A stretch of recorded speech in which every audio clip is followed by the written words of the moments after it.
மகா சிவராத்திரி ஈசனுடன் ஓர் இரவு பிப்ரவரி 26 சத்குருவுடன் நேரலையில் இணையுங்கள்.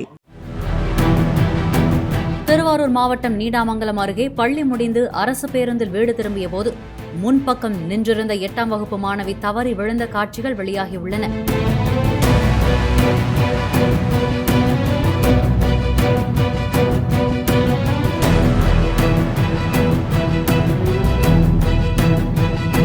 கடந்த 18ஆம் தேதி முன்னாவல்கோட்டை அரசு மேல்நிலைப் பள்ளி மாணவி சுமதி கிருஷ்ணாபுரத்தில் உள்ள வீட்டிற்கு பேருந்தில் சென்றபோது தவறி விழுந்த நிலையில் தஞ்சாவூர் அரசு மருத்துவமனையில் சேர்க்கப்பட்டு நலமுடன் இருப்பதாக தெரிவிக்கப்பட்டுள்ளது.